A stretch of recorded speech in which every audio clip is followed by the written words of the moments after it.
Aquarius, hi, welcome to Mr. Queen PH. At ito ang inyong weekly reading for November 18 to 24, 2024. If you're interested in private readings, meron tayong promo ngayong November.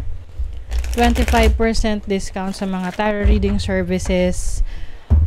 Yung link nasa description at sa pinned comment kung gusto nyo magpabook for a private reading. Okay, let's see Aquarius. What's coming to you this week? Energies for Aquarius. Hummingbird joy. Wow! Merong mga reasons to be happy, to be fulfilled this week.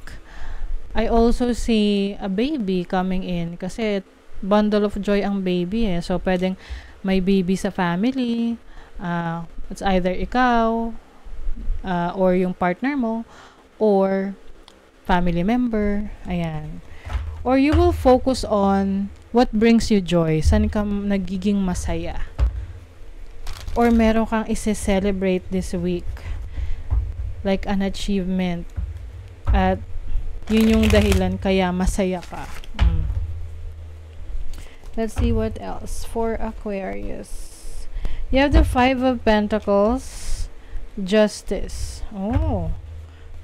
Yung iba sa inyo, kung meron taong ng ghost sa inyo or parang, lalo na kung may utang, makita mo man o hindi, this person is getting the karma na dine-deserve niya.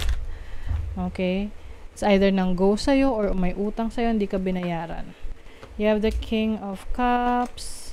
The Ace of Pentacles, new opportunities. Wow, Wheel of Fortune, no? Things are changing for the better para sa iyo, Aquarius. Kasi with the Five of Pentacles and the Justice card, I see that yung iba sa inyo nag-struggle sa finances, sa pera ninyo. Pwede kasing meron ditong nakagawa sa inyo ng atraso.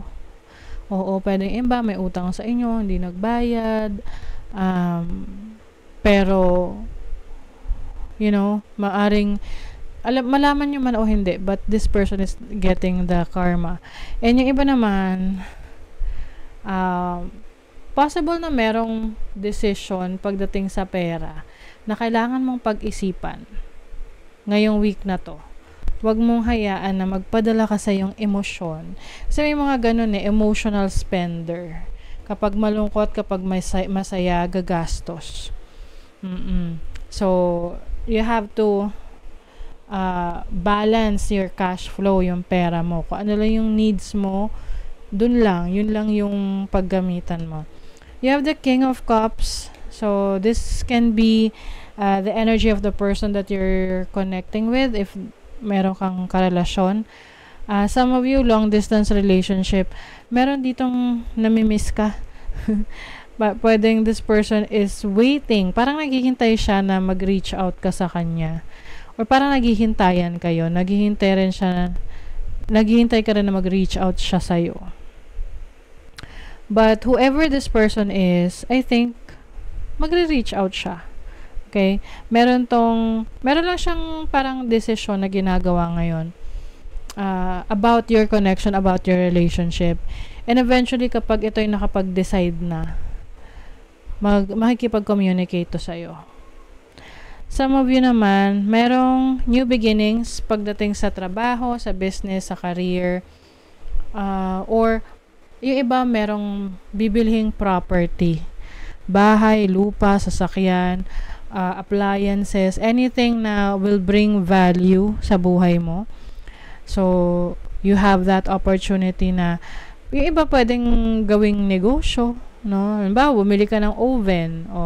Kasi yung oven na yan pwedeng for personal use or pwedeng business kasi magtatayo ka ng bakery. Ayan. So, I think some changes are going to happen in terms of your finances. Lalo na kung nag-struggle ka ng mga nakaraan sa finances mo. So, this week, merong magsisimula merong opportunity na mag-open sa'yo to attract more wealth or para makapagsimula ka ulit ng isang source of income. Okay, you have birch rod. So, ito ay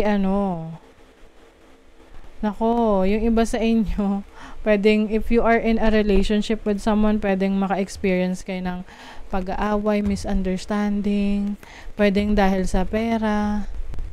Oo, kaya mas maganda na pag-usapang maigi ang mga bagay-bagay para masettle agad. Okay? Yung iba kasi sa inyo, pwede kasing ikaw to or the person that you're dealing with, pwedeng merong selos, lalo na kung ikaw yung tipo na maraming kinakausap, maraming nakakasalamuha. So, pwede yung person mo nagsiselos sa mga taong nakakasama mo. So, especially if you are a public servant or a public figure or a public, having a public life. You have the fox. Okay. Yeah, be careful sa someone might deceive you. Parang meron ditong manloloko. Pwede manloloko sa pera, manloloko sa relationship. Nako yung mga long distance relationship dyan, ayoko naman mag-overthink kayo, but pag alam nyong may something na, may nararamdaman na kayo, so mag-imbestiga na kayo, alamin nyo na. Oh my God. Okay, yung pera nyo,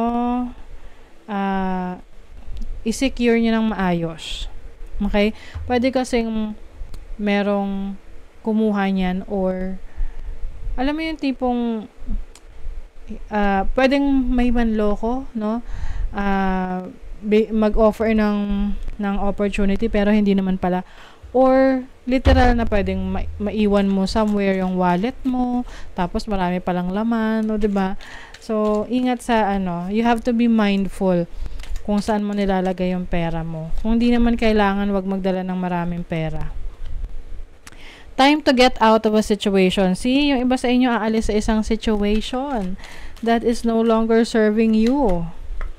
Oh my God, dahil merong disappointment. Someone is disappointed here. I think, ayan yung isa sa decision ninyo. Dahil pakiramdam nyo kung kailan nyo kailangan yung taong yun, saka kayo iniwan sa ere. Tapos ngayon, pwede magre-reach out, tapos na-realize mo, teka, kung hindi na kita kailangan, ba't nagre-reach out ka? Okay? And then, there's good luck.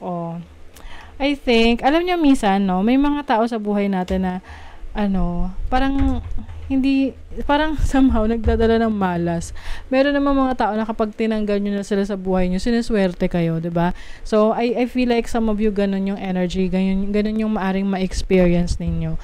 Okay? So, that is your reading, Aquarius. Thank you so much. Good luck.